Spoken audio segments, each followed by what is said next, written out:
Greetings, everybody. We're finally here. Episode, what is this, 17 now of the Racing Line. So a little special Monday night on Thanksgiving week. Honored to have our special guest, Michele Lynn, sitting in tonight with us. Let's Good to see go. you. Yeah, this will be a good one. So good to see you, JG. Adam as well. I know Adam was running circles there for a minute with some issues, but I think we're up and running. We are, and I do want to say something here. It looks like we're dropping frames a little more frequently than we were just a second ago, guys. So if you guys are getting some buffering, that's why. We're getting some network drops here. So just hang with us. Hopefully it levels itself out. If it gets really bad, please say something. We can stop the stream. I can go in and try to change a setting to turn the video quality down, and it should get working. All right. Thanks for doing all that, bud. Appreciate it. So we always start off. Oh, Antonio's already saying he's good. So we got Jason Greider in there, Russell Telker, Antonio.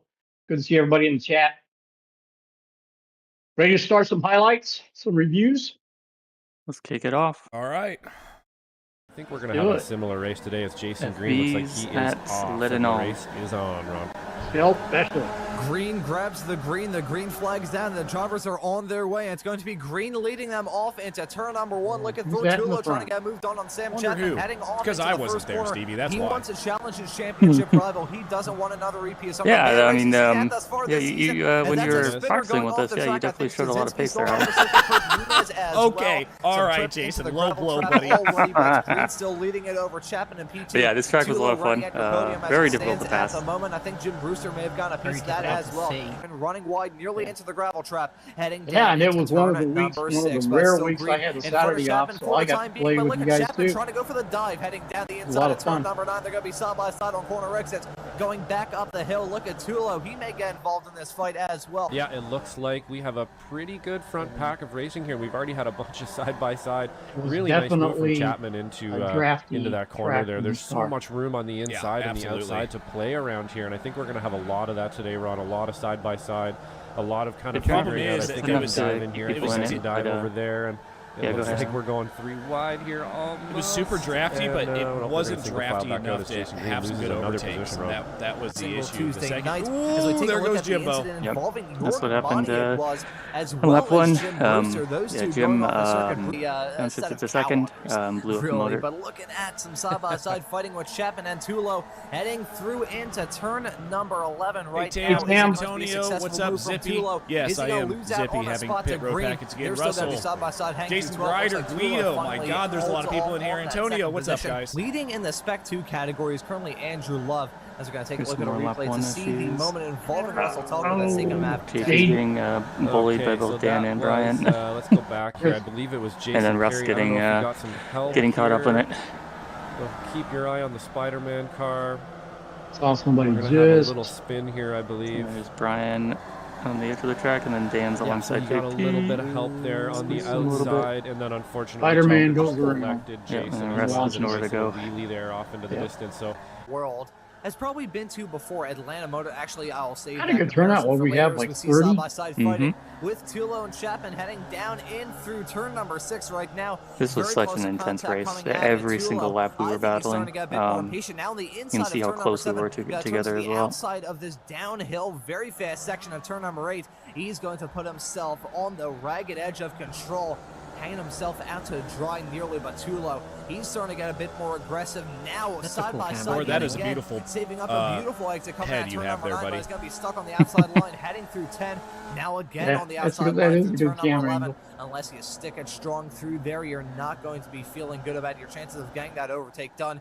He's and Michele, feel free to add your input on these. My input is I'm glad I wasn't in this race to get hit by an anvil. Heading down to the start-finish line with about 20 Did we get to the Formula Ford, or maybe it was the SRF race? I counted every time. Ron said it. You got up to 5. Really? Out loud, I counted. Yes, we got to 5. Outside line of Tulo. Ron's a wizard. Hanging through turn number 3 right now. Tulo really putting himself in some rough Sam positions, Chapman, huh? As I think we may have some more side-by-side very good fighting defensive driving from Sam. See, I only lasted like a lap and a half, not even a lap and a half, and he lasted the rest of the race pretty much. Looks like Tulo going to withstand that challenge for the time being, as now DeGas is going to look to get moved on. Yeah, he really had some great car placement. Yeah, that's impressive. Off the track. Ooh, what the heck happened there? And who was that going upside down? Dan goes flying. Dan Szynski having that moment. That was a wild ride for both. That was a weird spot to loop going it like upside that. down as he came to blows, heading through turn number 6. Back to live action with Chapman and Tulo once again side Hey Flavio, by side. how's it going, man? These drivers have not given us a dull moment at all. Really aggressive but controlled so far. We haven't had anything too crazy out of him yet, and it looks like he's really just looking for a spot at the same time trying to defend the green. There's just no. no. Always going to make you look like a There's cat with nowhere his for me hair to standing go. up on its back. So Oh, look at here Thor you go. every time- Outside of this next corner. Every time he tried to send it, it wouldn't pay off in the end. Looks like You just run out of room at the track. for that gap to see if he can find it. I think Michele said this. I can tell you that much. Watch this run. Jason Green is going to get a nowhere run to that go. unfortunately gets blocked there by. I was So through that that's corner. kind I of was the way benefit better here, than both of also. You them. get a run, Yep. you kinda I just didn't do get anything with plugged. it. If you go to the outside, it looks like it's going to work. Whoop! All of a sudden, it's not. So, man. Yeah, it's I mean, actually he been said a it. Pretty darn good race here up at the front. Wilkie They've was been right on going the ball just there. hammer and tongue, basically the entire Looks like it's going race to work, now. and then all of a sudden, back and forth, it's back not. and forth.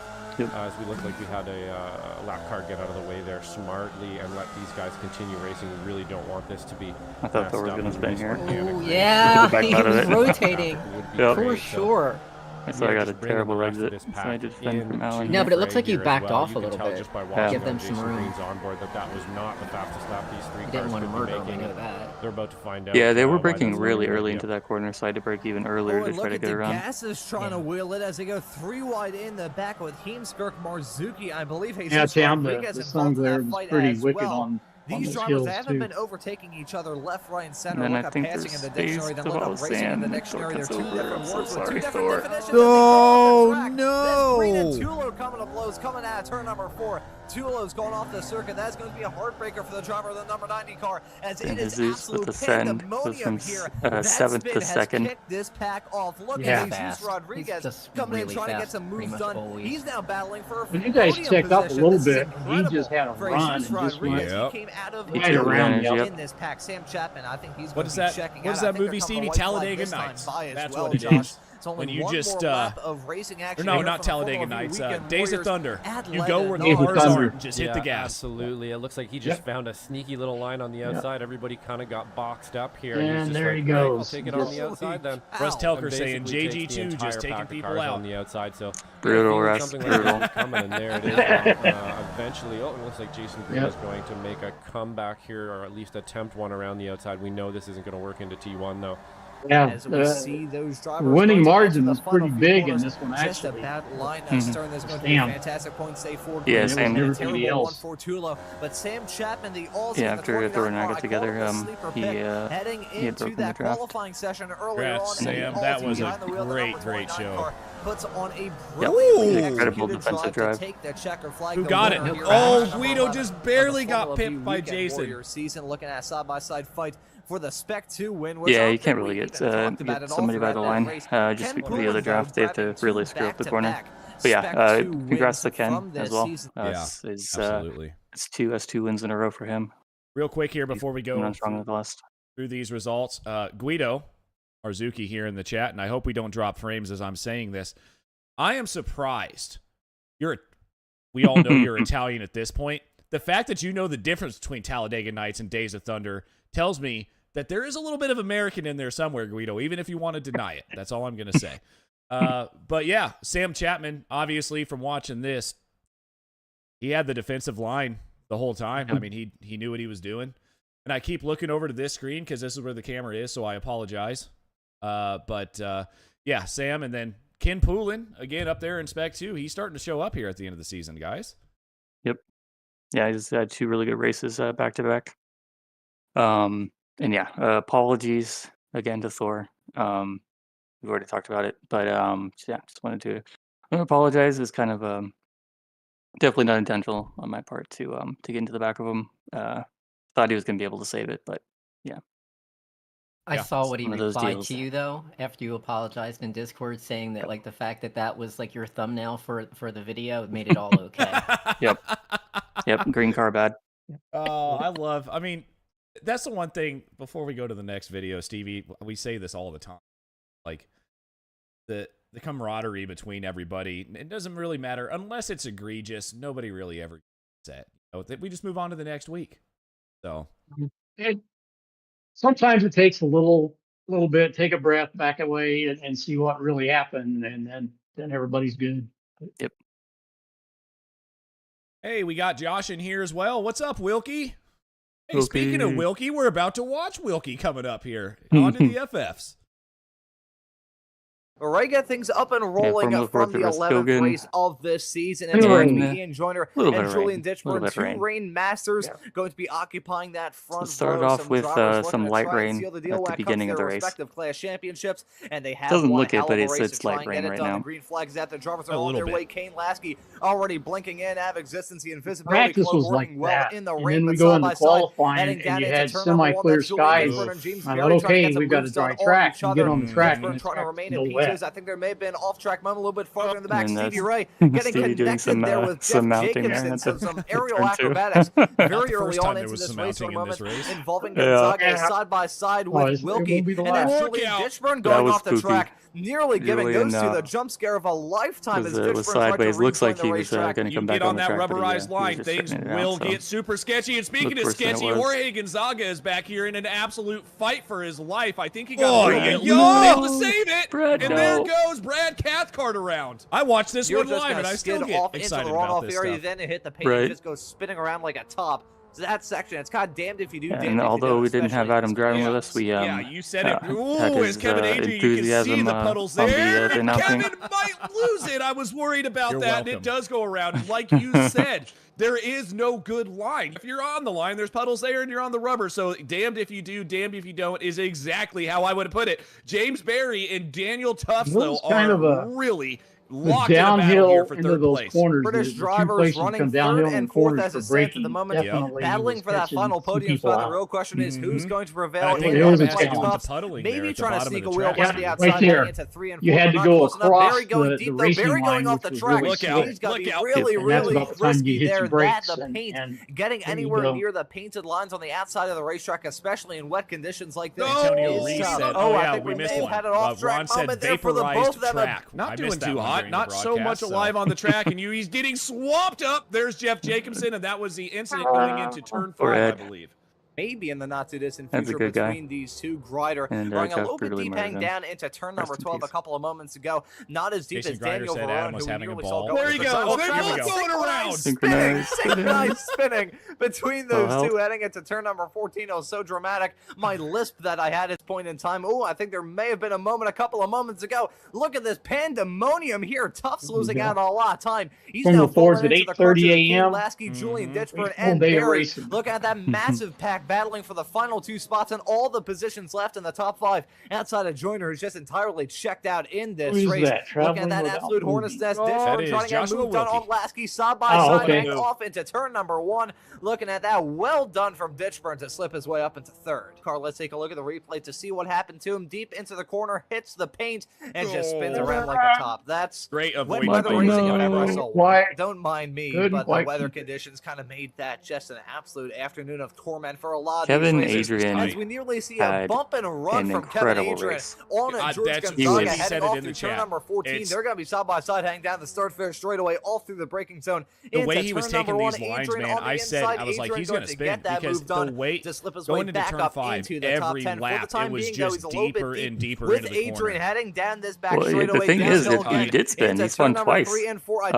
And he still beat me. I'll be completely honest, but these drivers are very, very fast. Yeah, he had and they somehow it felt like he was in a different car. The amount of grip he had. You don't really see much of this while you're sitting on the racetrack. No. There goes. That painted my line. goodness, Jorge Gonzaga gets caught out. I thought the painted surfaces were going to be a bit more detrimental, but all of a sudden, I mean, it looks can do like the same thing like every lap and then just get caught out. Julian Ditchburn here and James Barry absolutely in a apologize. I didn't realize how excited that's Daniel Tufts and Julian Ditchburn in a massive battle. This has been going on now for 5 that's why I love it when you're on commentary. I got so excited when because I didn't realize you were actually commenting on. Holy cow! Tufts with the save of a lifetime. Until I watched the broadcast, and I was like, "Oh, turn number let's 3 go." and 4. I was feeding off each screeching like an other. irate cat. It makes for an interesting one. Ditchburn going off the track right behind that may have actually been Kane Lasky. Was that actually Barry, though? Take a look at a replay to see who may have gone off the circuit. Heading into 3 and 4.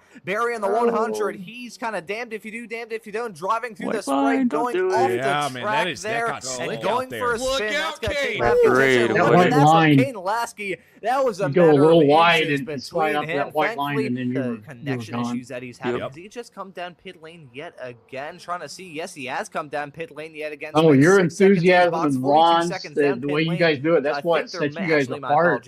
What we appreciate so much. My bad. I think, though, has he come down pit lane yet again? I'm not sure if he has. So there were a couple people blinking. Blinking there. Who is that on the outside of Daniel Tufts? That was so spooky. He blinked out. Julian goes right past. There. He just back caught in a right little next bit to of him. that painted line. Look out! Oh, this gets real bad, guys. It gets. Oh, yeah, I think he's going to try tooth and nail to hold on to that spot, but not holding on to that spot overall at the moment as Kevin Adrian trying to wheel it around the outside through turn number 2. That's says, a hey, dangerous Michele. spot if you're Kevin Adrian. Got to worry about the paint on the I've outside, got the chat paint open. on Yeah, pit well, thank exit. you, Adam. Look at that All right, I'm gonna slide, shut though, up from now, Adrian James. as he gets No, that no, move done. thanks. Well done from Kevin Adrian. So I think Green kind of holding up this pack a little bit. Barry is coming to the pits from the lead of the race. But I got to say, There goes Adam, I'm not Joyner. sure. Maybe my perspective is just a little bit different. But I feel like if you're Wilkie, Oh, no, you don't want to Wilkie. get caught up in this red mist, Hanging because on if you for get my caught up life too right here. badly, Josh, that both just Josh completely and end your Kevin are chances faster of than me doing right well. here. Adrian's going for a And move it's starting- here. it's, Oh, my pouring goodness. down How rain at almost this point. contact there What a move, with by the Wilkie's way, by right Kevin rear, Adrian. or left rear, excuse me. Now they're going to be On the outside battling. in that. Wilkie's not going to give this up. I'm Unbelievable here. impressed here. Wilkie putting his elbows He out might even been on the sideways better on the line final out there in the corner, rain. trying to hold on to that Yeah. position. You're trying to look to see what's going on. Here we go.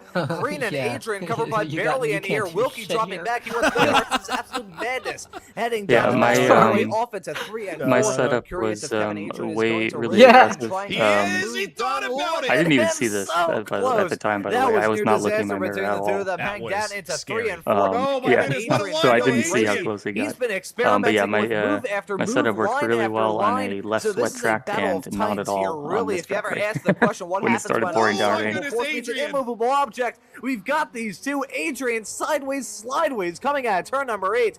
Kevin Adrian still following Green, hang down into turn number 10 for one of the last times in this race. The checker Zippy flag might ad be on gonna the be bench coming if it around comes to a last time racing by team with for me Ian and Wilkie, Joyner. but you're But at this not on point the in bench in my time, heart, this buddy. is going to be the fight that we have to keep our eyes on. But it's going to be an intense fight between these two racers If it had coming to been the one end lap of this shorter, race. Kevin I think I Adrian could have still held running on. right behind Jason Green, going Adrian's onto that going So you can start for it. see straightaway. like the Looking difference at in this grip that side he by had. side, Drive hang down the off start right there, finish yeah. straightaway. Yeah. Don't think Yeah, you're but I mean, battling you know to the he's checkered quicker, flag, so but they why are fight battling it? It is to a the You're only white gonna flag. get flag two lap. minutes. It's going to be Because it's Adrian the in last front lap of him, right now. heading Oh, into oh. turn number Yeah, there's 1. two laps to Exactly. go. That's My all bad. right. Adrian That's why. around the outside, getting the move done on Jason Green. They're going to stay line Yeah, if it was astern, way early in the and race, I Wilkie would have going let to him be go. rounding the Yeah. final But corner. there was 2 Maybe laps to holding go, on so to I was, 8th, maybe I getting was a move done on defending Green for as second. Hanging hard as I on. could. Adrian going to finish And then in he 6th. just It drove looks like away those that two Yep. going to flat finish pad. line astern with Yep. Green in Yeah, 7th once he got and past there, there's Wilkie in nothing you can 8th. do. We do not want David Attenborough here for we you, go. Zippy. We want the real David you didn't Attenborough. Just catch because this, you did guys you, are both Jason? British doesn't 100%. mean anything. But again, oh no, there's some mounting going on now. Anyway, I'm glad we got out of that. Anyways, so to the results. Had to. Yeah, Ian Joyner, Stevie, we're gonna have to make another a group, another class, and it's gonna be called the Ian Joyner class. And Ian Joyner is the only one that's gonna be able to be in there. This guy is so fast, week in, week out. So obviously Holy Ian crap, Joyner. 10 seconds? Yep. Mhm. Wow. Although that's that's actually not that much for a rain race. Usually it's I think last time it was like 20 seconds. So yeah, that He's in Daniel did another well. class, that's for sure. Yeah, definitely an alien. But yeah, I don't know. I think James can definitely give him a run for his money, as he did last week at or not last week, but when we were at Okayama, it was close to the last lap. Yep. So yeah, him and James I think are in another level, and then I think Daniel and Julian are right behind him. I think. But yeah, again, great race by Kevin. If he hadn't had 2 spins, he probably would have been up there fighting with Julian at least. I think.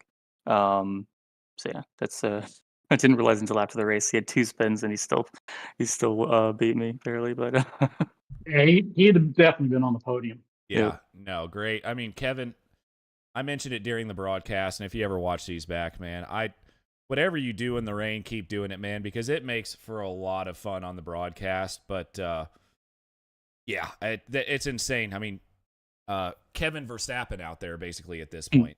But yeah, Joshua Wilkie as well. Joshua, Yep. you're in the chat. I told you this during the interviews. Have fun in S1, buddy. That's all I'm going to say about Joshua Wilkie. But yeah, Alan DeGasis, congrats, man. Great job. Obviously, Brad Cathcart back there in 12th, had a few positions behind him. But Stevie, I will say this about the rain races that you keep the pudding in the Formula Fords. It makes for stuff like this. Nobody knows where they're going to finish because any slight mistake, you get punished so badly. Yep. Yeah. It's rain race is definitely a little different ball game. Yeah. So I will say this before we go to the SRFs. Before the broadcast started, Dippy is talking to us in the booth there, and he goes, "Man, we got to get Stevie. We got to take admin rights away from him because he's going to keep putting rain in every Formula Ford race we've got." I look at the real world forecast, and what you get there is what you're going to get. So absolutely, it's not up to me, guys. It's up to Mother Nature. All right, on to the SRFs. And some more interesting. Here we go, coming around the final corner. You're going to see that iRacing Porsche pit car peel into the pit lane. Now, I would assume Alicia's going to wait till the last possible moment to go. No, completely different. He's already gone, I think. They're already going green. He did not wait for the green flag. And there they go. Antonio Reese sitting there. Jason Green already trying to get a move done around the outside. Already 3 wide and already carnage in the back. Yeah. The start was a little wonky. Mayhem coming down to turn 1 is exactly what you expect to see. Everybody needs to pick their line and get one out early. Get on the brakes early. You know that it's going to turn into a parking lot here. We got 3 wide coming into turn 1. This is not a good spot for Joshua Wilkie. 3 wide. He might get turned there. No, everybody holds on to it. Unbelievable racing. Look, see, turn 1, Monza, clean, possible. For that lap. 6 spots. Oh, more trauma, more. Although second chicane, not so much. Bunch of dirt get kicked up, and then there goes Lasky. Lasky gets turned after a great start. This is not what you do when you spin. Oh, yeah. Like stewards are not going to be happy with that. He didn't touch his brakes at all. No, that was like spin up and down as well, but everybody's still going. That number 28 car has seen better days at this point. But Bobby West was pretty quick in practice and in qualifying. He's not afraid to get his own out to get moves on. I'm going to pause this here. Like Jason, we just watched your line, and I think Randall or somebody mentioned that off track there. You don't get that off track there, do you? Or do all 4 tires have to? No, I got an off track there. Okay. That was a mistake on my part. I understood off the track. And he might be. So we'll see if Green gives him a little bump on the rear to push him down the straightaway further, or if they go to fighting. No, he's going to move the outside. That's going to be Kane lost they're going to lose contact with the leaders. Just trying to care. They're going for it right now. Wilkie up the inside, 3 wide. Well, the problem is going to be on the outside. They're 2 wide. Wilkie decided to leapfrog as well. Yeah, 2 by 2. Well, he had a better run, so I saw he had a better run, so I lifted out of it, and I was like, okay, Josh. Sorry, Randall. Please nail this. I'm so excited. I love Monza, but so we could catch up. Looks like Pleva and but luckily Reese they were like being super slow through turn 1, but that doesn't matter right now. Reese back in the lead from Pleva. Speaking of look F1 at this, drivers, man. This is going to be a 20-car pack by the time this is over. They're 4 wide, 2 wide. I mean, I'm not saying that to be mean, Josh. I'm just saying you're really fast. Look able to get full fuel service. That should definitely come on this season. But we'll keep an eye on that pair. Normally, see that was wild there. A pit strategy, Pied Piper. Yeah, I think I talked to Josh about it, and he just didn't notice that Kane got in the quarter wrong, or not Kane, Hayden. Oh, the contact there is Gladwell is going to go too much.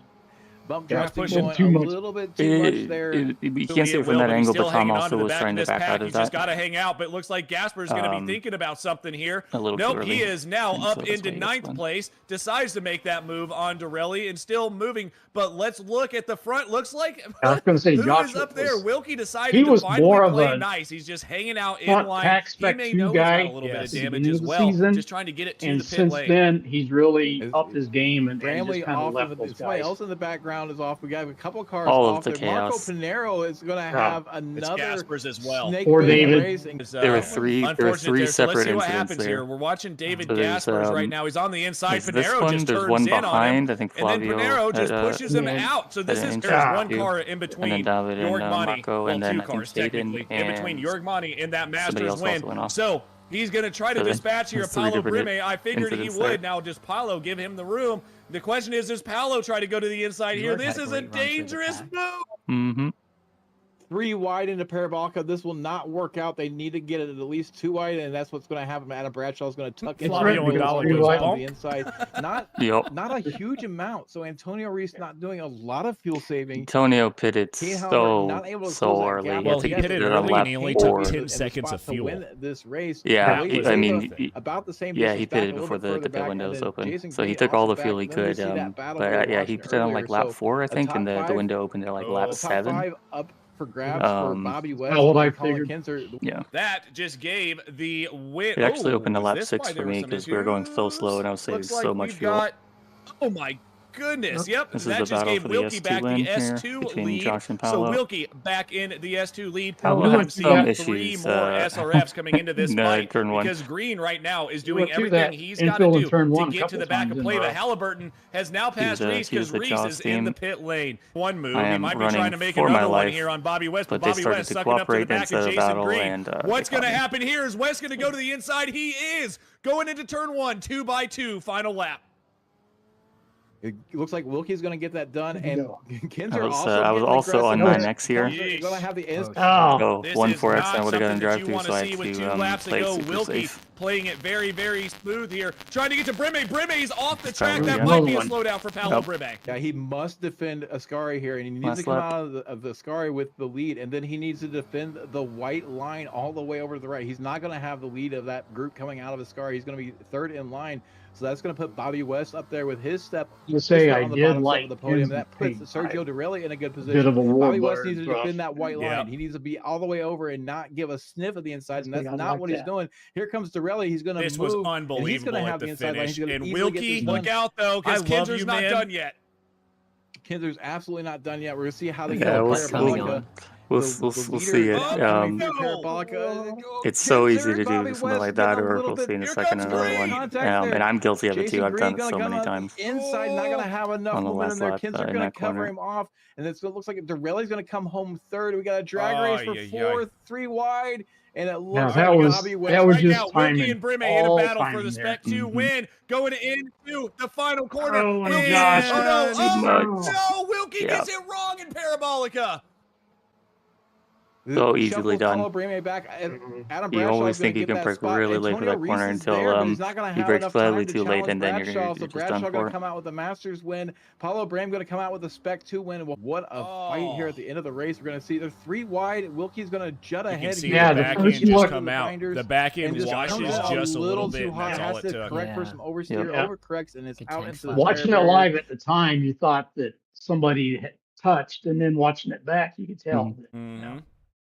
Yeah, I've pretty much I've done that so many times as well, and I talked with Josh afterwards about some different strategies there for saving the car. So hopefully it's not that bad of a result next time if it happens again next time. But yeah.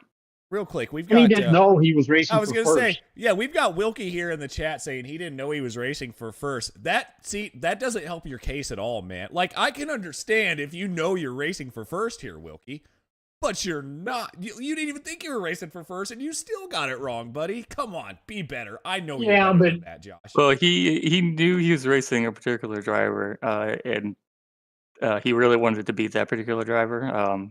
So I don't think it would have changed too much, Josh, because that was the same person you were racing for first in us too. But yeah, congrats. Obviously, Kane Halliburton. He got the pit strat right. He kept the car clean, and that's all it took in this race. Just keeping it clean. And I am actually surprised. You can see those top 2, the gap there, 4 seconds back to second, and then another 3-ish back to Sergio, and then it just gets nuts behind them. Yep. Yeah. Usually, it's not like that at Monza for these cars. It's usually a photo finish for the win. But yeah, that incident earlier with when Marco and David crashed, as well as a couple other people, that really broke up the lead pack, and then everybody pitted at different times.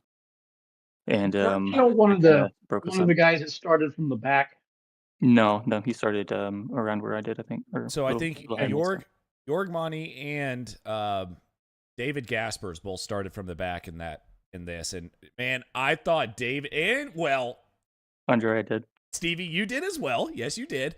But I thought David had a chance at that win. I know.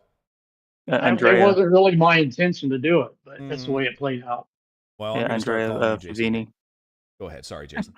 Andrea Favini started in 38th. So yeah, up 31 places. Another one. Wow. Another great drive from him. I don't think he's 0x because I don't think anybody 0x'd it. We actually had like 3 DQs and so many drive-throughs. So yeah, Monza took a toll a little bit.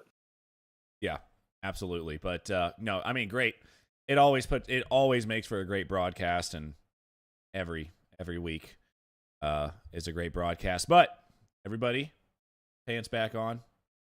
We all get to see our faces now, so here we go. Oh, no, we don't get to see our faces because I moved everything around. So we're going to move this back here, move that back over there. I apologize. Wow. But, yeah. Seen behind the curtains. I know. Yeah, like literally. So anyways, I want you guys to know real quickly, I'm looking at everybody over here on this monitor, and I've got to look here right now for my camera because I think Stevie, Jason, and Michele all know the amount of crap that went down before this broadcast. But we're here, and we're live tonight. Thank you all for joining in. Joshua, everybody, Guido. I'm not even going to respond to all you guys making fun of me at this point. It's not even worth it. So, Stevie, you got some points for us. Yeah. Well, there's the podiums all the way around. So, Formula V, Sam Chapman, great job. Jesus and Jason Green pulling up the bronze. Ken did a good job for Spec 2. Andrew Love, Brian Stasinski back up there. Rudd Scogan, Rain shook it up. Ian Joyner checked out. Daniel Tufts, James Berry come through. Joshua Wilkie, as we talked about, the machine in S2. Bill Walker, Daniel Verone pulls up the bronze in that one. Masters, Alan DeGassis had a great race. Brad and Antonio brings up the other two. Monza, as you guys just saw, Kane Halliburton checked out. Alice Plava was out by himself. Sergio Girelli was out by himself. So that left S2 battle. Paulo brought that one home. Jan Silver. Russell Telker, congrats on the bronze. Absolutely, man. He's in our chat. Yeah. Adam, Antonio, and Jord for the Masters. So great job, guys. Hang on, CB. Before you go to that was a big deal. Well, you already moved, but big deal there for Russ as well, because you can see there at the bottom of the screen who was sponsoring that race. So congrats, Russ. Big time. Big. Well done. In honor of his dad, Jeff. So thank you, sir. Appreciate that. And honorable mentions to Flavio as well for 8th place, and then Brad Cathcart also gained 25 places in that race as well, starting from the back. Standings are getting tight. Look at the V's. I want to talk about this. 12 points. Yeah, go for it, bud. So, Michele, I can see you now. Okay, and here's what I'm going to say. We've Jim Brewster sent me some points tonight. Okay. I'm going to make you a deal, okay? What? I would love for you to stay in S1 because you are not that far away from me now in S1, no, dude, Michele. No. So if here's the deal. If you go back to S2, I'm going with you. All right, that's fine. Okay, cool. That's fine. Dude, I have like an 1800 I rating, man. All right, fair enough. You also what are you at? You also have 2 0 races, Adam, so. Well, hey, let's shh. I'm trying to make a point here, Jason. Sorry, man. Sorry. No, it's by the way, I'm only 2K, Michele. Okay, so just saying. Okay. But anyway, right. sorry, well, Stevie. I'll go lose some. All good. But yeah, it's definitely tightening up at the top. Jason's pulled into the lead now. I think this is the first week, right, Jason? Yeah. Not the way I would want to take the lead, because it's me being the one to spin outdoor. Yeah, that's right. So, yeah. Sorry again. Yeah, but it's tightening up. Guido's sitting there just watching you guys. Oh, he knows. Spec 2. Look at that. There is a tie in Spec 2. Dave Fitzgerald, Andrew Love tied, and Brian is not far behind. So these are going to be a good battle. From Jim Brewster, I got some messages from him. Yep. And this S2 battle is going to be one to watch for the next couple weeks. It's because of the drop weeks and the way things are shaping up. Brian has a serious chance to get to Andrew and maybe even to Dave if Brian has a couple good races. Although Andrew also has 2 0 races, and Dave has no 0 races, so Andrew will get full points on his next two races. Okay. So Andrew could pull out a sizable lead in the last couple if he's there, depending on where he finishes. So, but Brian has 1 0 race, so I think it's down to Andrew and Brian. Right. Moving over from the Fords, Mr. Barry on top of that one by 66 points. Yep. Michael McConnell and Jason there in third. And And again, a note on James's.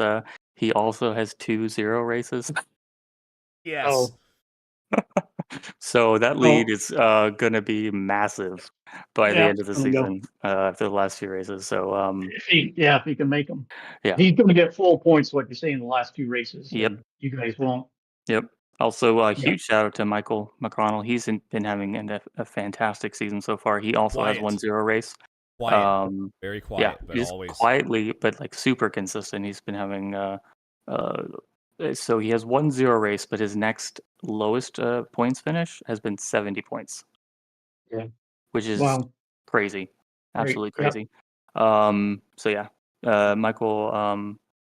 I don't think I can catch Michael. To be honest. Zippy here in the chat as Especially well. in my form right now. Zippy here in the chat calling out Joshua saying, hey, by the way, Joshua, you've got enough points in S2 to be tied for second in S1. So, yeah, there's that. Yeah, that might be a hint. Yeah. As you see, Josh there, Bill Walker, Paul Jackson's, I'm guessing he's got several zeros. So. Yeah, I can look that up real quick. Yeah. Although Jim has a different points total for Josh, but yeah, Paul has a 1 0. Yep. And then Jorg and Brad Cathcart. And then Jim Brewster, I'm guessing, is missing a couple races as well. Yep. Marcos, his points didn't change this week. He's kind of maxed out. Yeah. Jason Jason and Bobby increased their points by a little bit, but that's where the race is going to be. Yeah, Bobby and I, he's got a slight drop week advantage on me, but it's only by like 3 points. So my lowest race right now is 73. His is 70. So yeah, it's going to come down the last 2 races. What has to happen in those last 2 races for that to? We podiums, I think, is basically whoever gets the most podiums. I think we'll take it. That's pretty much what we need to improve. There you go. Again, Wilkie on top of the Spec 2. As you saw, he was in the lead battle in that race for quite a while. So he's ready. Although Paul Brame and Paul Jackson rounding out the S2. That could get close because both Josh and Paolo have 1 0. Although Josh does his next biggest or next lowest races, he's got a pretty big advantage there. But anything can happen. Don't get complacent, Josh. Suzuka's a hard track. You should practice it. And Josh did mention that too. He said it still goes on to next week, and he said that in the chat as well. Yep. Masters, you got Tom and Brad are only 10 points apart, and Adam's not too far behind there. So yeah, and Adam, he actually got the Masters win, I think, at Monza. Yes. And he's been the last 3 or 4 races. He's had some strong finishes as well. So he's bringing it. Yeah, he's and he's got the drop week advantage as well. He's not going to get full points, but yeah, he can definitely make up some ground. So yeah, that's gonna be really close, probably like last year or last season. Good one to watch. Masters usually is pretty good in that one, pretty close. And real quickly, guys, now that we're looking at these standings and we're talking about all these drivers, I want to mention something to anybody that watches this. If you have not joined the Slow Motion Broadcasting Discord yet, please do so, because we are not getting the interviews at the end of the races that we should. So we want to make sure to get those interviews to the drivers that are winning races. So please make sure, if you haven't joined SMB yet, to do that, at least just for the interviews after the race. 100%. Yeah, sometimes we have to, if they're in the Discord with us during the race, because usually we have maybe half the grid on Discord with us, which is incredible. Just like going on a tangent here, but yeah, it started out. Yeah, that too. But like just like during the race, it started out with maybe, I don't know, 6 or 7 of us, hanging out on Discord, and then the more people saw us in there and then kept joining and joining and joining. And at this point, I think we probably had like at least 20, maybe 25 people in Discord with us during the race. So it was, it's always really cool. Before we get to Michele, Stevie, Jason, are you happy I wasn't there this weekend? You didn't have to bleep out nearly as much stuff as you normally that's true. would have had. Oh, I'm not sure if I had to yet. I haven't gotten a chance to edit those yet because I had to work on the highlights for today. Yes. Yeah, I'm not saying shit. Oh, see, I literally, whatever. I give up. There you go. I know you've had a mute for me. So. Oh, for sure. Yeah, when you it's for the V's when Adam and you are there. I mean, it's jeez. Oh yeah. You get me and Michele in the same room together in the same Discord room. Mm-hmm. Good luck. Speaking of Michele, Stevie, I think we've got a special guest here, buddy. Yeah.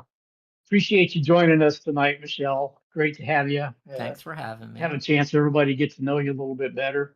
I think I might be your only guest that is like having a hot flash right now. So that'll be a first for the racing line.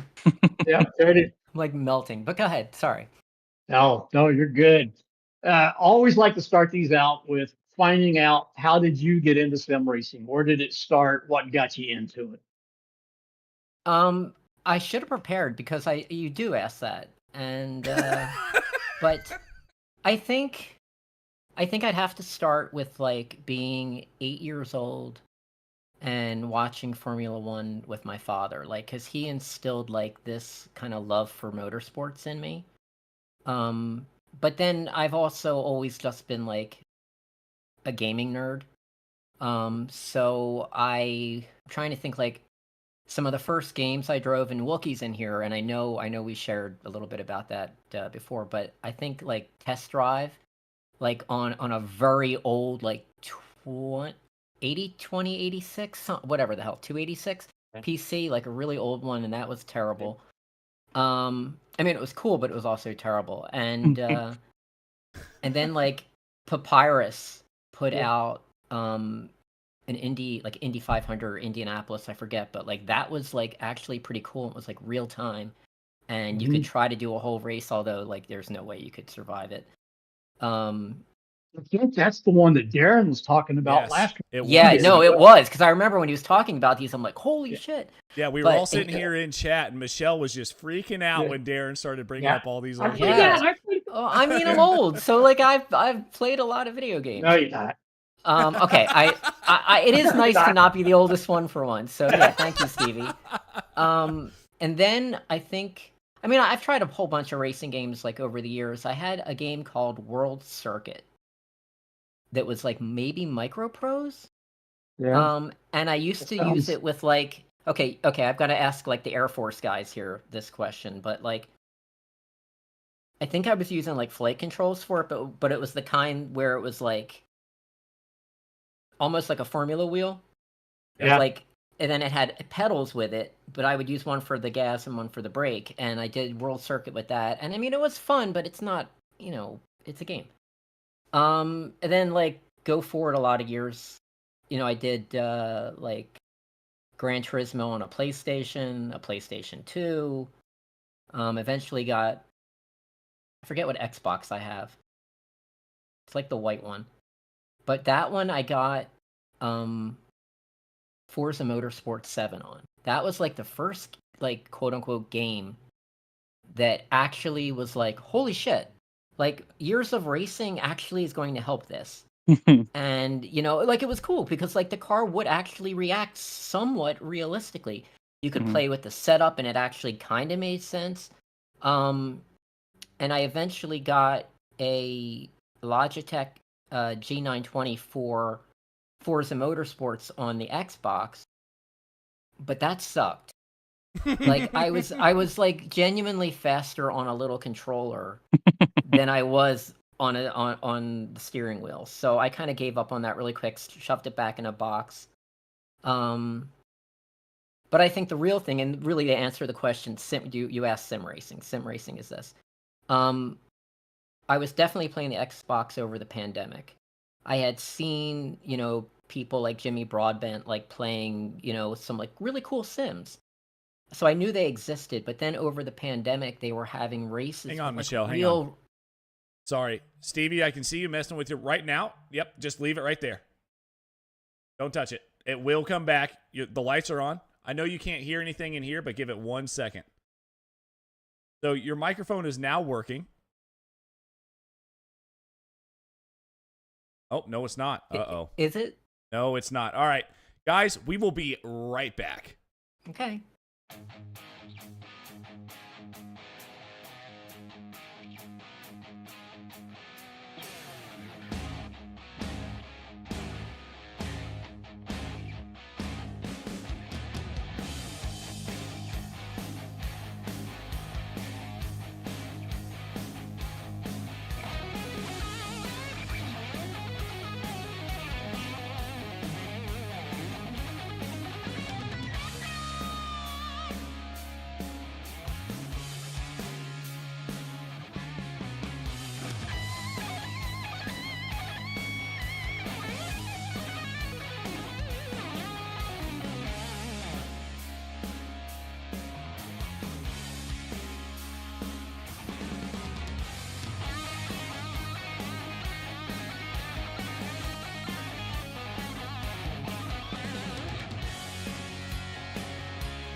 Your life. Okay, so we're back. I think I'm back. We're all back. All right, so I think I left off with the pandemic, that wonderful thing. Over the pandemic, there were those races with like the real race car drivers, and I saw one that had like old like IndyCar drivers and F1 drivers, like not Jill Villeneuve, Jacques Villeneuve. Jacques Villeneuve? Jacques. And apparently he was using a controller or something, which I found hilarious. But I also am self-employed, so like I was like quickly going broke over the pandemic. So I was not in a position to build a gaming PC and try a sim for myself, though it like definitely looked really cool. So about I don't know how much after the pandemic, I had moved to where I'm at now, and my buddy Nick from up in Boston reached out to me and he's like, "Hey, I'm gonna be in Philly. I'm gonna stop by your place and we're gonna get cheesesteaks." And he shows up with a gaming PC. He built me a gaming PC and surprised me with it because he knew like I love racing and like haven't been able to do that. So I did have to like play a whole shitload of Red Dead with him though to basically pay him back for that. He basically built it so I would play Red Dead. That's the real reason. Hey Michele, don't you go hating on Red Dead Redemption, dude? I love Red Dead. Are you kidding me? I have I'm like level like 800 or something like that. Something insane. Hey, talk to me when you get over 1,000. Okay, that was like, tapping the veins, Red Dead. But then I also then finally, this was only last September, so September of 2023, I downloaded iRacing, and I hooked up that Logitech that I got for the Xbox, and holy shit. Yeah. Like, I started in a V, and it reminded me so much of my old Formula Junior, like a cross between the Junior and the 356 probably. But like, it actually felt like, maybe not real, but like, I knew what the car was doing and I could respond to it, and it was just amazing. The brakes were horrible. The Logitech brake is like, that was a nightmare. So I've heard people using that clutch pedal on those Logitechs instead of the actual brake pedal on it. Clutch pedal had a bit better feel. I didn't, but what I did do is I set it up so that like when I had that brake like fully depressed on the Logitech, it was only like 80%. Yep. Because otherwise I just kept locking it up. But then, so this is still last year, 2023. There was a Black Friday sale, and I bought Fanatec CSL V2 pedals. It's with the load cell. I'm still using them. I love them. Atta girl. That actually is like really great brake on there, and it improved my driving a ton. And then I don't know how many months ago it was, like I finally upgraded to direct drive, and now I can catch a spin. Spinning. Can't catch me though. So I don't know. I think I just answered your question. Sorry, that was about as long-winded as possible with a technical difficulty in the middle. Yeah, no, all good. So all this sim stuff obviously came after your real world stuff then. Yeah, for sure. Do you want to know about that? Do we have?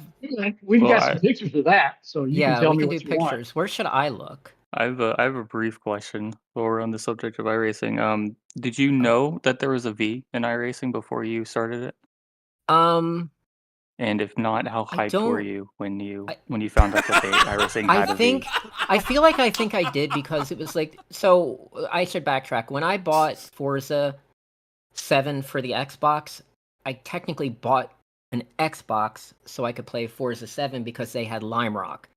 And that's all I saw. Like, Lime Rock is where I got my like competition license, and like I've talked enough about that. But so I do think I did know about it, but like there was some guy on YouTube I used to watch, and he's not on iRacing, or he might be, but he was using, I think, Assetto Corsa with like a lot of mods. And he actually had juniors, Formula Juniors. And like, but I also was like watched enough of his videos to realize like how unbelievably complicated it looked to like mod it to do that. And so I went with iRacing, and I must have known. Because like, to me, I'm not interested in like super fast cars. I'm interested in those slow formula cars that like take skill to take a slow car and drive it quickly. That's what makes me happy. I think there's a lot to be said about. I don't need to prove anything. There's a lot to be said about Formula V racing, Miata racing. I mean, any I didn't say Miata. I know you didn't, Michele. I know you didn't say Miata, but any Sorry, officer. Sorry. Any low All right, Michele. Okay, Michele. But any low powered car, it is so much more not what am I trying to think of the word? Stevie, this podcast is going off the rails at this point. But anyways, any low-powered car, it's a lot more. It's not about like the speed out of the corners. It's about the consistency through the corners. I'm trying to think, momentum.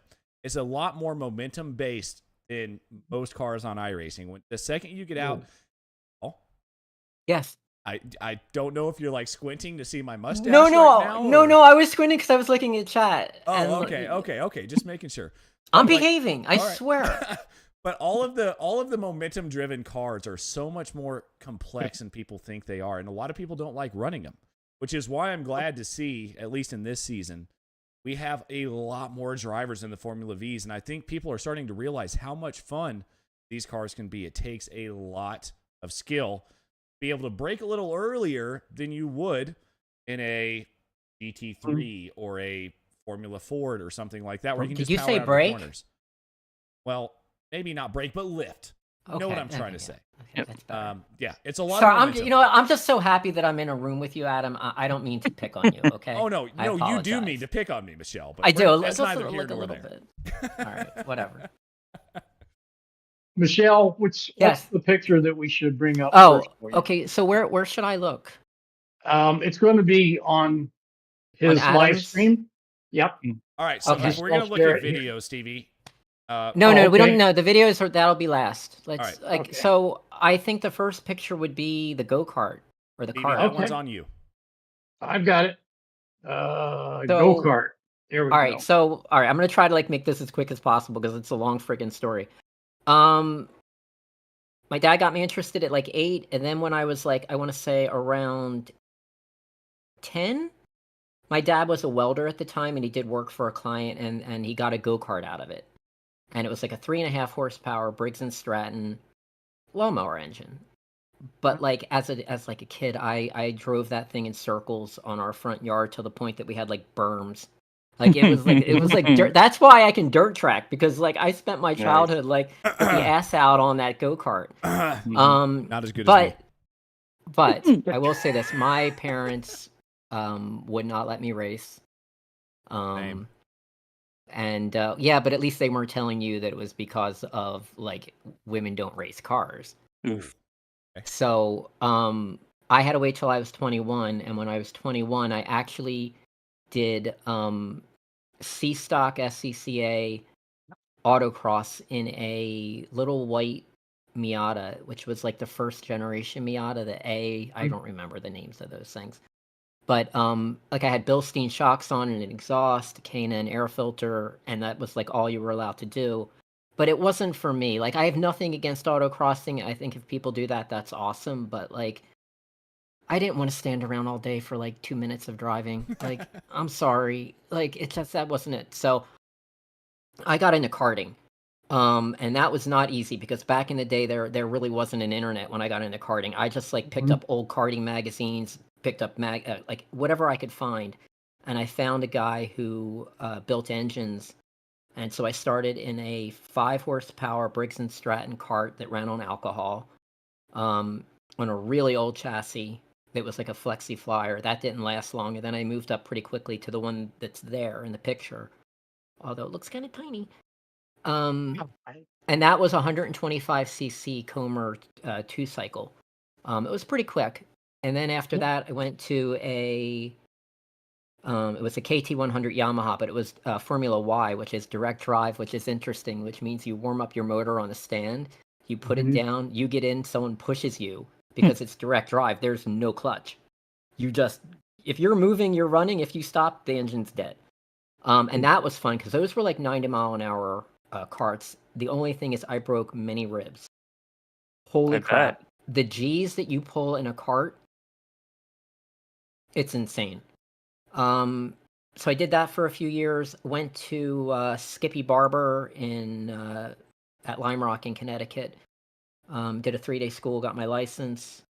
So we can go to there's a yellow car, Stevie. Nope. Yep. That's the one. Let's go. And then after I got my license with them, I did some of their track days, and then I did some of their races. I was not very good. I mean, it was fun. You really couldn't do a lot of setup on those cars to make it the way you wanted it. You had very limited time, and it was a lot of money. So after that, I did a little bit of Bertil Roos. That's the F2000 with the rain. Nope, that's my son. There we go. That was Bertil Roos. And that was just at Pocono. And again, same kind of deal with Skip Barber, but closer and less expensive. And then after that, I went to Spec Racer Ford with SCCA regional stuff. Keep going. Did you get it? You might not have. Oh, there we go. I didn't know you drove Spec Racer Ford. I did. That was a Gen 2. Hold on. Gen 2. It had the Ford engine in it. Yep.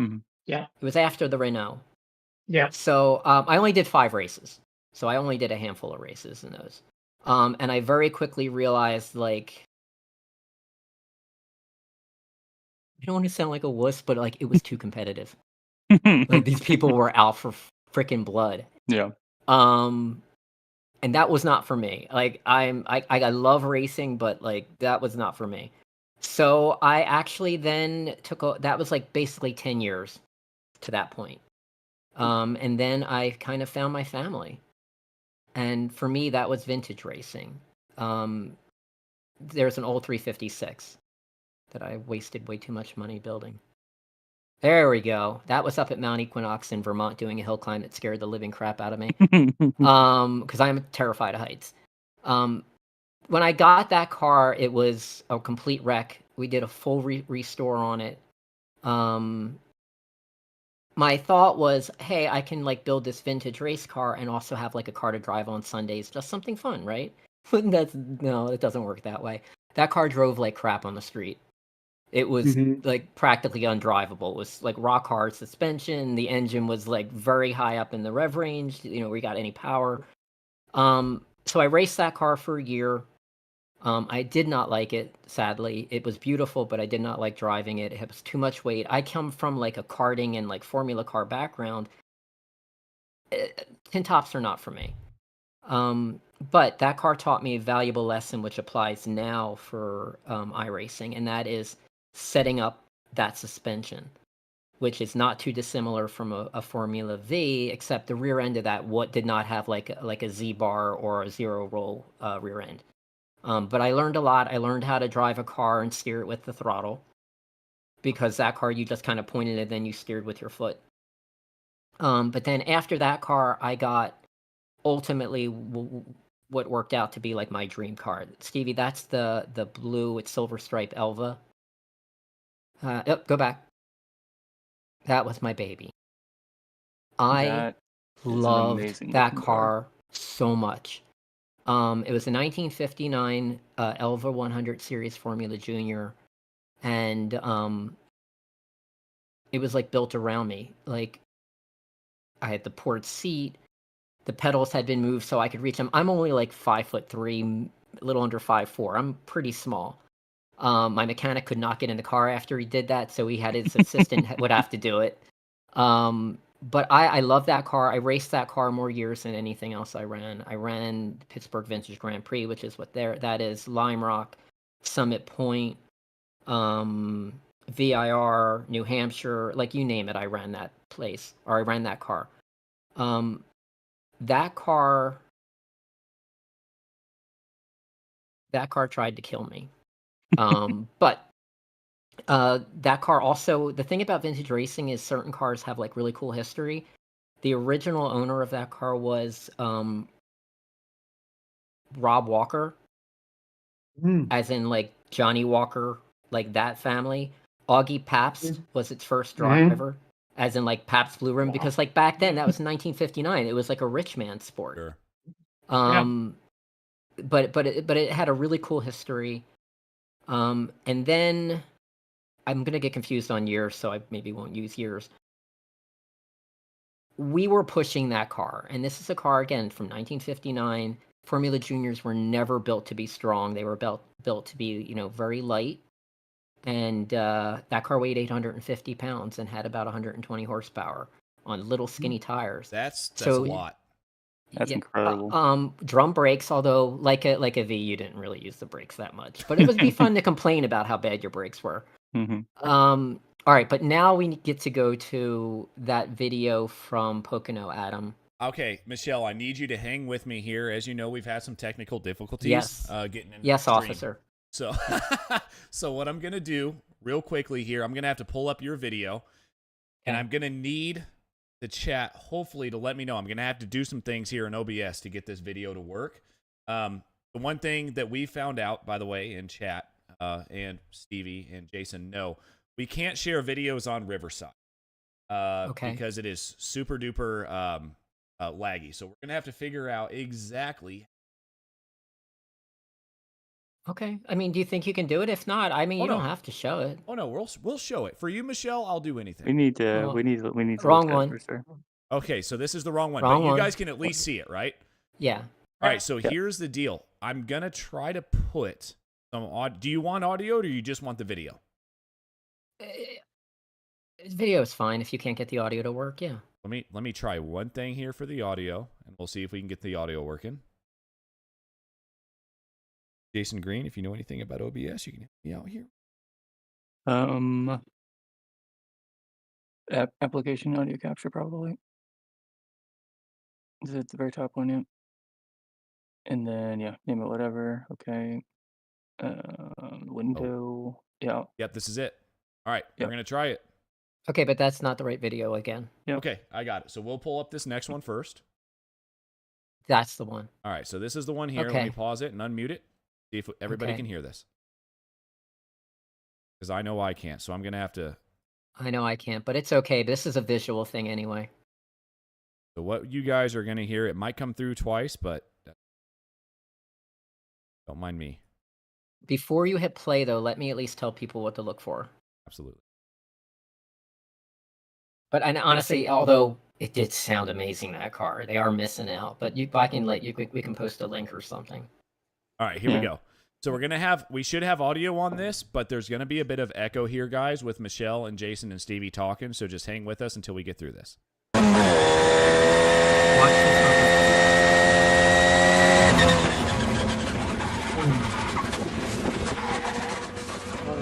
mind you, I'm heading towards a wall here.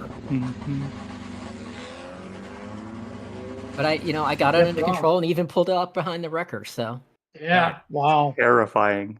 Yeah, and then 15 minutes later, I almost passed out because I realized like how close I was to like biting it. All right, so we're gonna let me try to refresh this here and see if we can get. Here we go.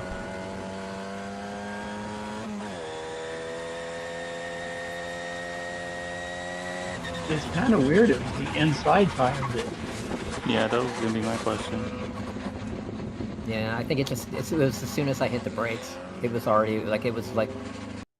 probably already broken. Who knows? So Ron Pons was obviously in here a while ago, but he had kind of the same issue in the cart. That outside tire just went on him. Exactly how does something like that happen? Okay, so again, that car was built in 1959. Just wear and tear. This old man, Kurt Hoffman, is the guy that set it up. He was my race mechanic, and I loved him. But I like really hard suspension. I don't like cars that float, and like that car was really stiffly sprung, and we were just asking more than that car could do. Like that's the truth, because like in '59, they were not that stiffly sprung. So anyway, long story short, had a crash at Pocono, didn't get hurt, walked away, no problem. My mechanic at that time said, your ability has like outgrown this car and its age, and you need to get into like vintage Formula Ford. They're built much stronger, and we won't have to worry, blah blah blah. And I'm like, I love this car, please fix it. So he did, regrettably. So it's is it similar to that the Formula One crash? I think it was at China, where like the F1 car like hit the brakes and both of the front wheels flew off. Oh, that was no. I mean, basically, Alonso. I didn't send you the picture, but I have one. So that lower A arm, the lower side of it, just came like the attachment point. Just everything went. Just right under the bottom, right under braking. The second you hit it, it just let go. So there had to have been some type of stress point that you guys didn't see, or a fracture or something that caused that. Yeah. So then Kurt repaired that, strengthened both sides, and then the following year at the Monterey Historics, which was like a really expensive, once in a lifetime thing I was going to do. It's a big deal for vintage racing. And I didn't even get to race because it was actually on like one of the practice days. And what I'm telling you now, I'm telling you because of what people told me. I don't have like really memory of it. I have some flashes of it, but I couldn't tell you like exactly what happened, other than the other side collapsed at the top of the corkscrew. Oh, yeah. And I didn't get to turn left. I apparently like went kind of straight into the barrier, and I got really hurt. I was in an induced coma for 10 days. I had to get titanium wire in my skull. I got really hurt, and when I woke up, I had tubes coming out of my head for drainage. Like, it was nightmare fuel. So at that point, my mechanic would only repair the car. And again, this is like once I was out of the hospital, but my mechanic only would repair it if I agreed to sell it. He would not repair it unless I sold the car. So he repaired it. I sold it to a man in Sweden who, as far as I know, could still be racing it today. But it went over to Europe and to race in their vintage stuff. And I know he put even like a crazier engine in it too. So then it took me almost a couple of years. I was going to get back into racing or not, but I didn't want to like quit racing from that kind of thing. Like like get back on the horse. Mm-hmm. So I did get into Formula Ford. I didn't send you a picture, but if you want to pull up the Merlin, the blue Formula Ford, you don't have to pull up the video yet. In fact, I don't even know if we need the video, but we'll see. Oh, we do, Michele. We do. Why? Just because you can see me like have an accident again? No. Not like, okay. See, we're trying to get deep here, and then I just broke it. So No, it's okay. So the first car I got was a Royale RP16. I bought it, did some work on it, didn't end up racing it for financial reasons at the time. That is that's a sick looking So that car. is a 1977 Merlin Mark 30. That car handled great. Like, again, Kurt helped me set that up. We had that thing just dialed in. It was perfect. It was perfect handling wise, but I didn't have the kind of money that I had when I was racing the Elva. I didn't have my marketing job anymore. So that engine in that car was tired, to say the least. And I'm running vintage racing where like the guy whose trailer that I would share and paddock with, he was running friggin' like carbon fiber push rods in his car. I apologize. Brian Szynski in the chat, by the way, Michele just said woohoo for this one that's on screen right now. Yeah, that I like that car a lot. So yeah, I got into Formula Ford racing. I was still racing with the same vintage people that I was racing with before. So that's like the same families, the same people you're paddocking with. And like when I see Brian's videos of them at the paddock, like that just brings back like great memories of paddocking. But so I raced that car for a few years. Did okay. I did win the Jefferson 500 in that car down at Summit Point. Where is? Oh, it's Summit Point. Okay. Summit Point, yeah. I won the 45-minute enduro in that one. That was a long race. The thing is, like back then, like those cars, the steering wheel is really hard to turn, and I'm like not that strong. So like I would get tired and like start making mistakes. Mm-hmm. But I raced that car for a few years until we get to my last race, which is that other video. But Adam, if you can pull it up timestamped, because you were pulling it from the beginning, and we only need like the last minute. All right, so I'm gonna pull it up straight from your thing here. So guys, I'm gonna bring it up and pause it real quick. So hang with me. There we go. That's right. All right. So. Okay, so let me lay it out.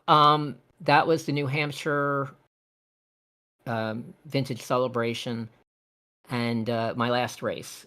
Again, the car handled great in the corners. I was trying to stay up with the pack of Fords, that sports racer, because Formula Fords and sports racers, and you guys all know, like multi-class racing, you share the track.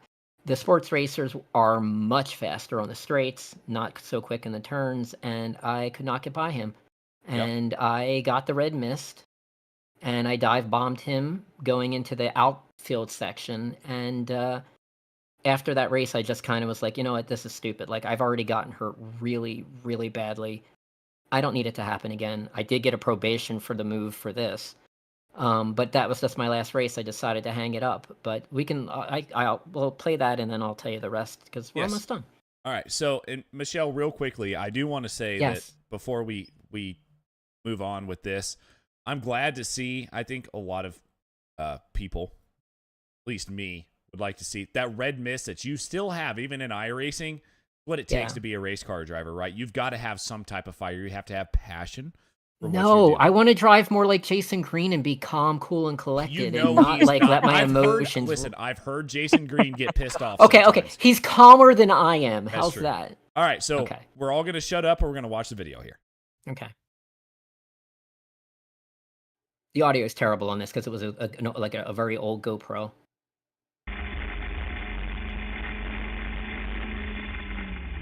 Well, you guys should recognize the track, even if you've only done it in iRacing. Yep. Stand by. Oh, you're doing that layout of it.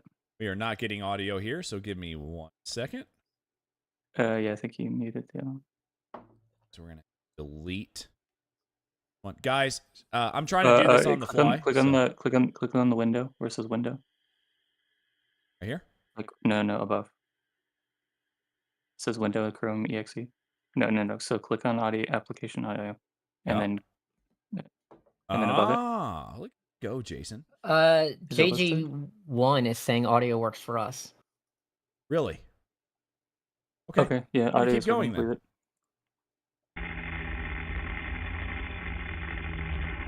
Trust me, you're not missing much sound-wise with this either.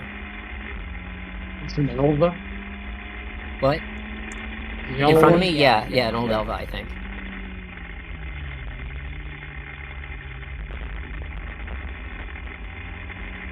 So, well, I mean, you click another lap, but it's fine. Leave it here. But you can see, like, in the corners, like, how much quicker the Ford is, and you can see him killing me as soon as he hits the throttle.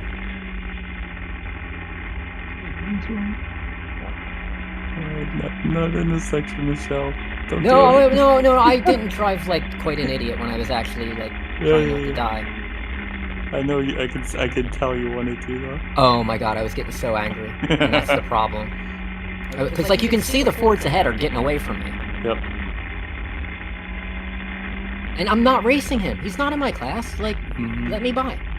But see what happens. Like, watch when you hit the straight. What happens? Yep. And he's just gone. Just gone. Like, I'm not even moving. Like, it's not even close.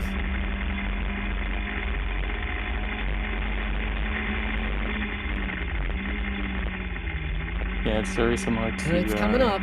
And after I spin, just watch, because you can see the car bump, because he does hit me, actually. So you just can't see it on the video. I dive bomb. This is so stupid. Well, that's not a dive. That's not a dive.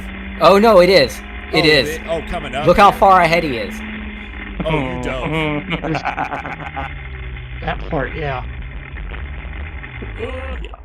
Boom. Oh, he hit you. Like, yeah, he hit me. All right, so we're gonna go ahead and pause it and try to get all of these sound settings. I feel like. Send.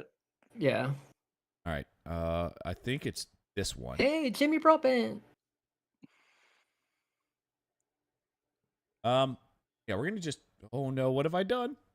Please no Punterino. I'm so sorry, Stevie. This may be the worst podcast we've ever done, but hey, we're back. I disagree. We're back. Yeah. Okay, so yeah, I hung it up after that, and I don't know if it's like my personality or what, but like when I stopped racing, like I had friends that were like, "Hey, come on up, we'll let you take our car out and this and that," and I took them up on that opportunity once, and that's when I got to take a Formula V around Summit. It was my friend was getting his son started and got him an old vintage V, but I couldn't do it. Like, I couldn't be at the track and not race. Like, it sucked. Like, and it's not like I didn't like hanging with friends, but like, I don't want to watch. Yeah. I'm not a spectator, Right. I'm sorry, but, and so I hung it up, and I even didn't watch Formula One for like several years because like I just couldn't. I was like I had to get it out of my system, but so that brings us forward to like iRacing. And it's like I have the bug again. And but I don't have to worry about like ending up in the hospital for months and anything crazy like that. And it's like you get all the thrill. I have found that even from like some of my first races on iRacing, it's like I'm sitting there, I'm waiting to go, and my freaking heart is pounding. Yep. Holy All right, I'm trying so hard not to curse. Just say shit. Just say it, Michele. Holy shit. My heart is like absolutely pounding, but it would always like kind of flash me back to I was sitting at Lime Rock in my Elva, getting ready to pull out from the pits for a race, and my race mechanic Kurt was next to me, and I look over at him, and like I had plenty of confidence in that car. It did what I thought. Like honestly, it was amazing. But I'm like, Kurt, I am so nervous. My heart is pounding. And he said to me, the day that you don't feel like that is the day you stop racing. And that just stuck with me. But with iRacing, you get to have that same kind of thrill. And after like probably I want to say about 3 months of iRacing, and I'm going to sound like maybe a little batshit crazy right now, but after like 3 months, I swear I can start to feel the car. Like it's not just in the hands. Like I'm feeling it, but I'm not feeling it. And I don't know. I love it. I'm having a great time, and I love that. Like I'm getting to like.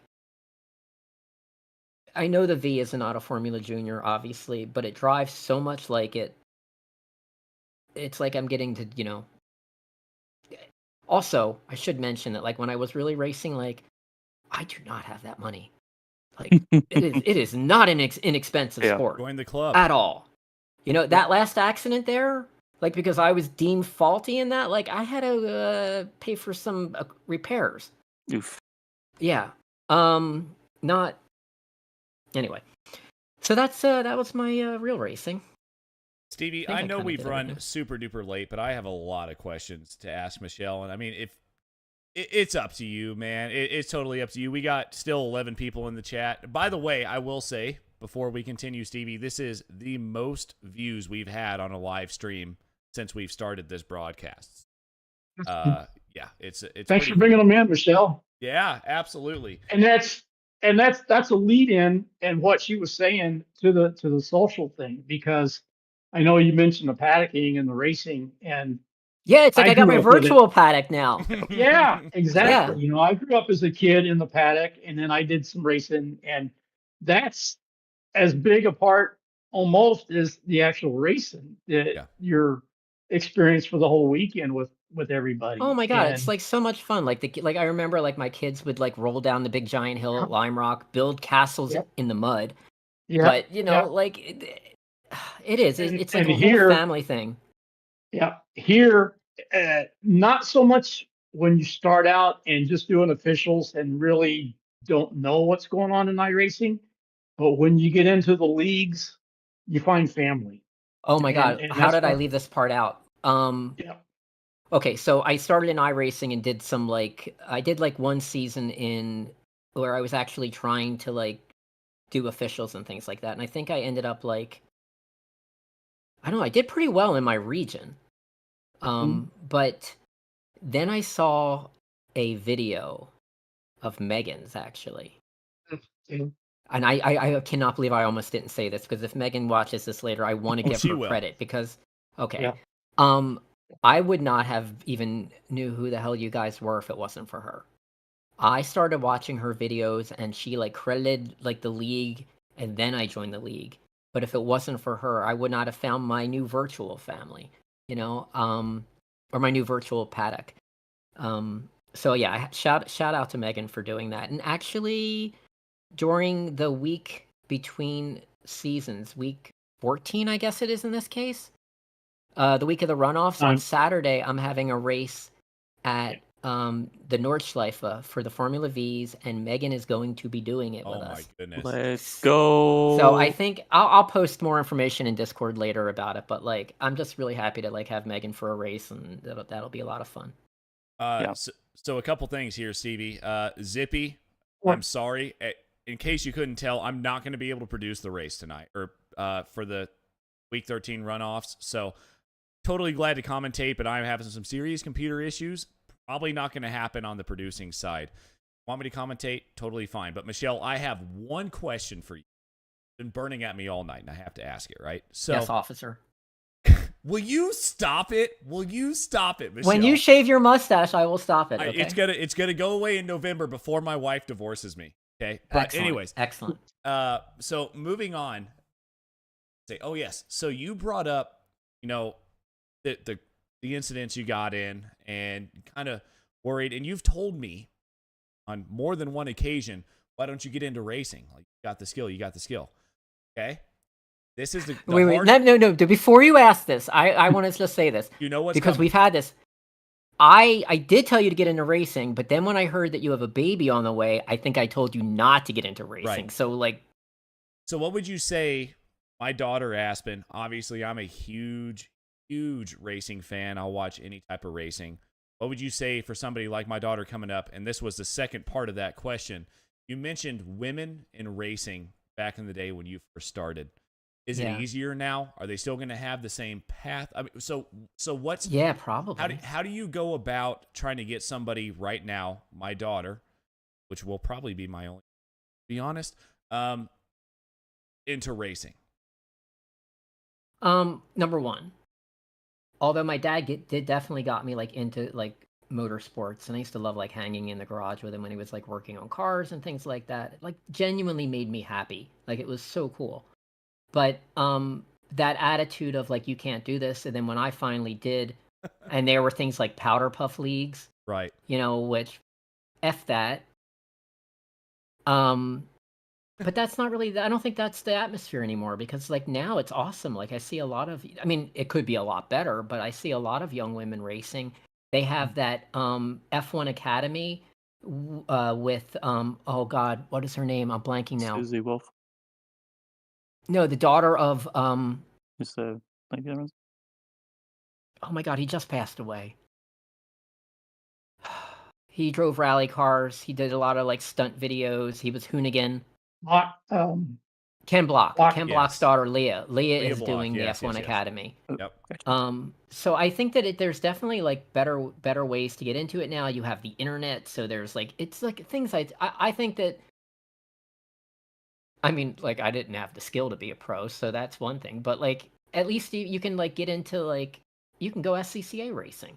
Sure. You know, I don't really think that there are limitations. The only limitations are really maybe placed on by like your family or whatnot. But I think if with anything in life, if you want to do it, you just have to friggin' do it and put everything towards it. You know, like with racing, when I got started, it was like the more I learned, the more I understood how much I didn't know, and it gets like terrifying, especially like suspension setups. And trying to communicate to your mechanic what you want the car to do, and then eventually learning yourself. But like, you change one variable, it changes 18 other variables, and you know, it's a lot to learn. So it's like full send, full commitment. And if your daughter wants to do it, then be there for her and help her do it. If she doesn't want to do it, don't push her into it. Daddy. See, that's the problem, Michele. See, and this is, I think, where a lot of parents come into issues, and it's not just racing; it's anything. They want their kids to do something that they weren't able to do due to any type of reason, right? But like, it's the one thing that I don't think I could do now, because first of all, I work on airplanes from the 1990s or the 1960s that I got to fly on. So if my wife wanted me to also go start racing, speaking of divorces, she might divorce me before I die at that point. So there are a couple of very dangerous things that I do in my life. But you also have like that financial thing going on, because like, kids are expensive. Don't say like, that. Don't say that, you need Michele. to know what you're getting into. Okay. All right. Anyway, sorry, Stevie. Now we're getting off track again. Your life advice. All right, let's take another call from our viewers. Okay, and what can we help you with today? Yeah, absolutely. There have been a bunch of chats here during this broadcast. This is the most chat I've ever seen during a broadcast. So thank you so much, Michele. We've got so many people in here. So take a gander and answer any of those questions. I know up here a little earlier, Yanchi Lynn mentioned while I was taking a break about a paint job that he saw, and he said to get with him if needed a paint job. So that was one of them, and then a bunch of questions about your old. See, I like having like a really crappy, like, I just have solid purple. I don't want stripes. I want like just like plain Jane. Like, this is the car that like I'm running because I don't have a lot of money. You know what I mean? I don't, and also like, it's dull dime. That's not shiny dime. All right, hang on, Michele. Yes. I got somebody that clearly has a question for you. So. If it works, I get. Oh my God. trying to see what it says. Hang on. Can you hear me? There you go. Go ahead, Daniel. I can't hear him.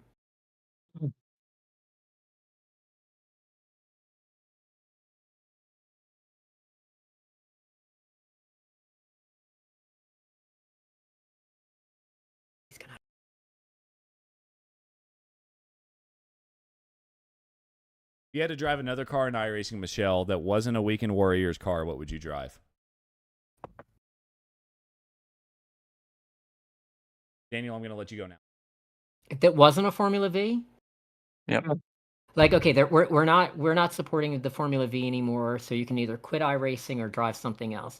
Yep. And they haven't just magically put Formula Juniors in there, right? Correct. Formula Ford. That's a Weekend Warriors car. It can't be. It cannot be a Weekend Warriors car from Daniel. Oh, can't be at all. Not because then I would have gone to Spec Racer after that. Man. But the thing is, these are cars that I actually. But these are cars I raced. You know what I mean? So yeah. I didn't. I'm not racing a tin top. Yeah. Like I genuinely don't even know what a. Ooh. Oh, I drove the Skippy. That was actually pretty fun. I would drive the Skip Barber car. Yes, there we go. Thank you, Stevie. Makes sense. Yeah, that actually is pretty fun. But the Skip Barber cars I drove back in the day didn't have wings. Had like a little Dodge engine in it. Well, not that those wings do anything. Yeah. I don't think they've kept those up to date in iRacing either. So. No. Yeah. Well, I think Stevie, Mason, and Michele and I have to do some thinking here on a car that she would drive. I think we may haven't yet, but Stevie, I think we need to get another Weekend Warriors League going here. If it has a roof, don't even suggest it. I'm not going to say. Okay. All right. Anyways, Stevie, close us out, man. We've gone for now an hour and a half. Thank you. Yeah. And Michele, I so much appreciate you taking time out and joining us tonight. And obviously, everybody else has enjoyed it as well. Like Adam said, it's the highest viewer we've had online on the live views, and the chat has been just active as hell tonight. So great stories, great background. Tam, I'm sorry, Stevie. Tam just said topless racing. Go ahead, Stevie. Continuing on. Now I totally lost my train of thought. Now, and I can say on behalf of all the Weekend Warriors, we really appreciate your help and support of the league, what you've done for us, stepped up and helped admin, helped set up the Formula V leagues. I can't be there on Saturdays, so Jim was running it, and now you're there. So super appreciate your efforts to really I say something step about in. that? Sure. So when I started with you guys, like the Fords and the Spec Racer Fords were getting like all the attention, and like we'd have like a small field in the Vs, but like I thought the Vs were the best. They are. I don't know. I think they are. But so like I could either drive you crazy about getting it bigger, but obviously your hands were full. So it's the kind of thing where like if you want something better, then step up and help out. And I think that goes for anyone in our group. If you want to help improve, then just step up. That's all. Michele, I will say something. I think when I started talking to Stevie, I found that Formula V league immediately. And I'm telling you something, like I pushed that Formula V league so hard at the beginning, and I am so glad that it has worked out because it needs more attention. The Formula Vs may be very old on iRacing. They may not update them anymore, but they need to. They need to add more disciplines as well. They don't need just a rookie class. Push it up. Yeah, no, I D agree. Class. Like there are things. No, make it like a C class. Exactly. Like seriously, like make it advanced. Just like they do with Miatas. Yep. Exactly. Yep. Yes. Open up the suspension and they don't need to update the car. Like again, I was a vintage racer. That's where I found my love. Like that car can stay exactly as like don't mess it up. Yep. But definitely give us something where we don't have to like jump in with like rookies and then get frustrated and never want to do officials. So. Anyways. So, no, we have definitely, and you have definitely helped provide another layer of the Formula V series. So said super, I can't say enough how much we appreciate your help, Michele. I appreciate all you do for us. So, and just speaking more on the Formula V League, I had run that several seasons ago, and then I stopped for a couple seasons because I had a conflict. But in between me stopping and then starting again this season, just the culture and the community of that league completely changed. Not to say it was bad before; it was still, it was pretty much like an extension of the SRF league, kind of. But now it's kind of its own. It's kind of its own thing. It's got a real sense of community there, and I think that's like we're really in large part to both you and Jim. So thank you for the effort you put into that league. Because I don't want to take too much it's credit. incredible. Like Jim is the boss man. Yeah, Jim's good. Jim's good. Yeah, but I mean both of y'all. It wouldn't be what it is without both of y'all. So every Friday night, every Saturday it's so much fun. So thank you. Absolutely. Listen, now I got to get myself retired so I can join in the fun. Please do, Stevie. Please retire. Please retire and come race with us because it is the most fun. I look forward every week to those Friday night races. And even again, Saturday, I didn't race this week. A bunch of other stuff going on, but by far the funnest league that I don't run that I've been a part of by far. So again, thank you so much, Jim and Michele, for everything you do. I mean But I am going back to S2. Yeah, all that said, to thank you for doing that, Michele, and being a part of our family. So appreciate it and appreciate your time tonight. With that, hang on, can we lose her? Don't go yet. We've got a guest lineup here for you from the racing line. Can I promo something before we do that? Yeah, absolutely. So, my other big love has been music my whole life. I have been in bands since I was 16, and for the last over 10 years, I've been playing for Andrea Nardello. And we just put out a new album. It came out last month. But if you want to check it out, it's on Spotify and iTunes. And the album is called Rise. It's a little EP. It's only 20 minutes or so long, but again, it's Andrea Nardello. The album is Rise, and you can stream it honestly anywhere you would stream music from. But check it out. Yeah. Absolutely. Oh, and I play bass. I should probably tell you what I did on there. I definitely do not sing. She stopped racing and she went to play the bass guitar, guys. I've always been doing that. That's always for me. Real quickly before we go, guys, we do have a lineup here for the racing line. So on the 3rd of December, John Ambrose is going to be joining us, GSRC announcer, past GSRC announcer. He's now with iRacing. He's going to be announcing iRacing races and who knows what else. So please tune in for that one. And again, Yanchi Lynn, who was in here for just a little bit while tonight, is going to be joining us on the 10th of December. Weekend Warrior member, does great things for the Weekend Warriors. He was part of Slow Motion Broadcasting there for a couple weeks as well, Stevie. So that is on December 3rd and December 10th. And an incredible driver. I might have already committed the 10th to somebody else. I got to double check that. So Yangtze might be sliding to the following week. Okay. I do believe Mr. Edgar Sancinelli. Oh my goodness! How do we forget about Edgar? For the 10th. Yeah. Let's go. Yep. I got to double check that and talk to Yangtze. So this is why Stevie is the host of the podcast, and I just sit here and look pretty. So I'm sorry, Stevie, about it. No, that was all on me. So, all right, guys. Anything else? Any last minute words? Don't give us last minute words because we're going to continue to talk, Stevie. Get us out of here. Mm-hmm. All right, guys. Once again, Michele, thanks. JG, Adam, great. Couldn't do it without you two. And we'll see you next week. Have a great Thanksgiving, everybody.